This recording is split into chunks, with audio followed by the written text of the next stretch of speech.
Start with people, and that's asking them. Hold on 1 second. Yeah. I gotta say something. The ADA and the Marshall behind you, I grew up playing those things. I love those things. G'day folks, I'm Rick Hollis. If you've ever checked out any of my Chit Chats with Git Cats live stream podcasts, you would have noticed that a lot of my guests bring up the ADA MP-1 and Marshall JMP-1 MIDI tube preamps beside me and comment how they used to use one of them back in the day and how great they thought they were at the time. I was an ADA user all through the 90s myself, and I always wondered if I made the right choice by choosing it over the Marshall. So I borrowed this JMP-1 off my mate Scott Watman and recorded a demo song with them both to work out whether I made the right choice back then and whether I might want to use either one of them again today. Come join me if this piques your interest.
Just a word about how I came up with the sounds.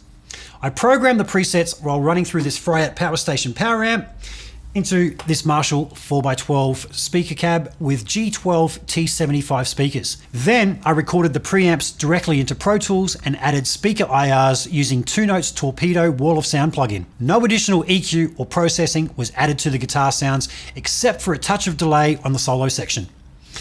I'd recommend checking out some YouTube videos by Leon Todd and Michael Nielsen if you want an in-depth look at the features of each unit, as I'm just going to breeze over them and bring up some of the differences between the two as I go. When it came to programming the sounds, the Marshall has a rotary knob to adjust the parameters as opposed to the up-down buttons on the ADA, and I found the Marshall just easier to program. I'd never used one before, and it was easy as to work out without having to refer to a manual. I always did find the ADA to be awkward to program on the fly in a live situation in low light, so another tick to Marshall for programmability. Did I say that right? Programmability. Yeah.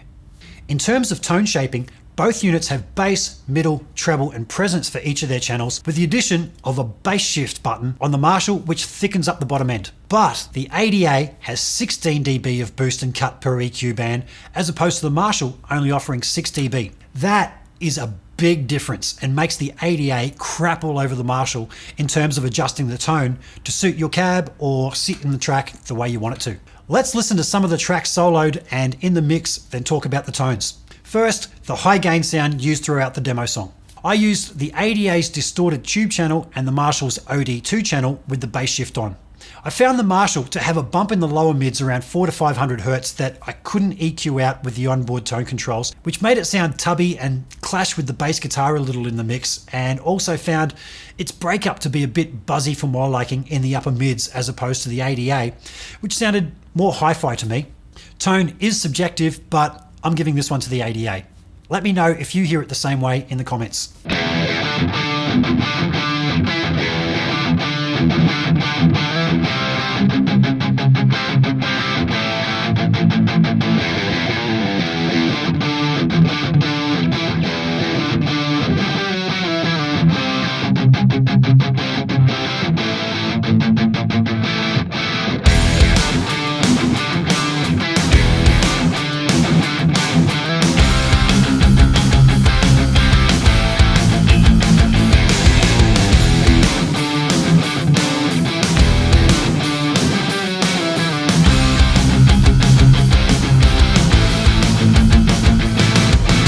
Next up, I played a part with a flat 5 in the chord to see how each one handled clarity with a dissonant chord being played through a distorted tone, and I got a fail from both of them in that department.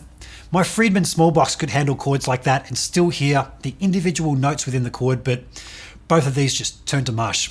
The Marshall had the edge in being able to hear the flat 5 note due to the lower mid-range bump that I said I didn't like earlier, but it had even more to the sound up around 4K than the ADA did, and I just wasn't happy with either one.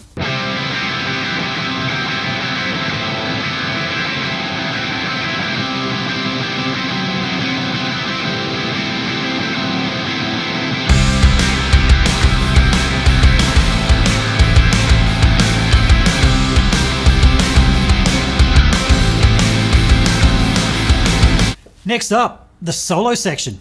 Both had plenty enough gain to be able to play legato and faster picking style licks, and plenty of sustain as heard by the last note. I'd be happy soloing with either one of those.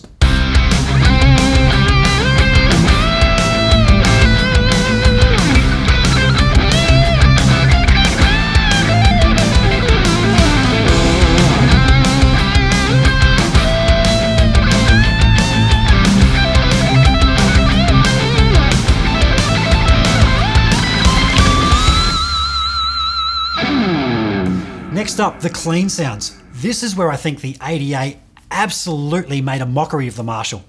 The ADA has a solid state clean channel with onboard compression, which is great for super clean parts. Pair that with the onboard stereo analog chorus, and it makes that channel worth the price of admission alone.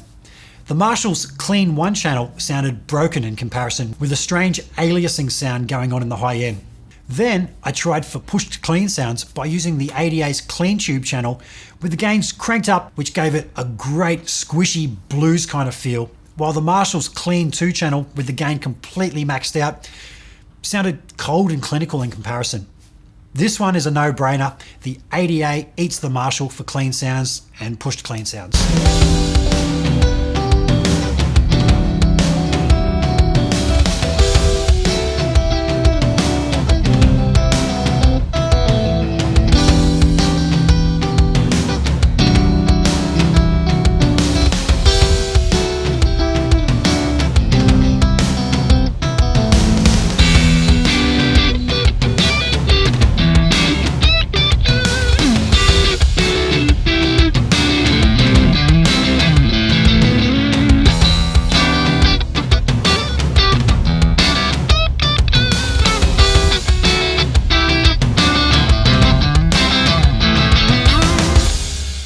Next, the thrash metal test. Not that I know shit about playing thrash metal, but I gave it a go. The ADA had more clarity in the pick attack on the fast passages for me. The Marshall's pick attack got lost against the double kick drum pattern, though you can't really tell when the part's soloed.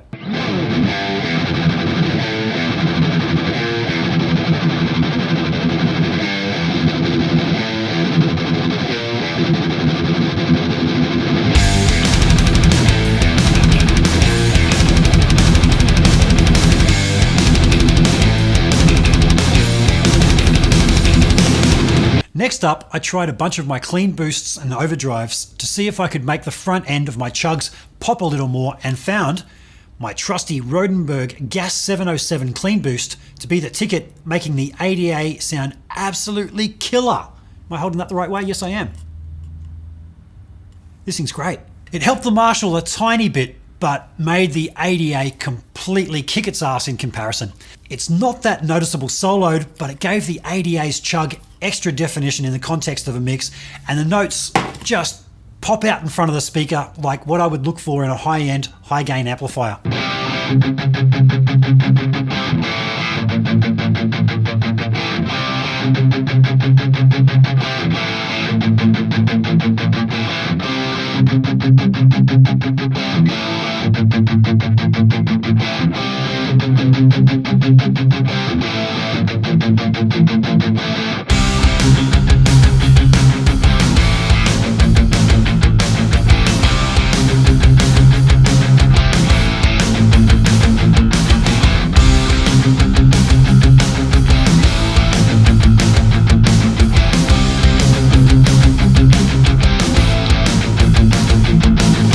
I don't know about you, but my mind's made up. I think I made the right choice by going for the ADA over the Marshall back in the 90s. It's funny, I posted a pic of the two preamps on my Facebook page saying I was going to do a shootout between the two, and the vast majority of people said they thought the Marshall would win. Go figure. Thanks for tuning in, folks, and I hope to see you again in one of my demos or in the chat room of my Chit Chats with Git Cats live stream podcast. Make sure you subscribe and hit the notification bell to be alerted when we go live. See you next time.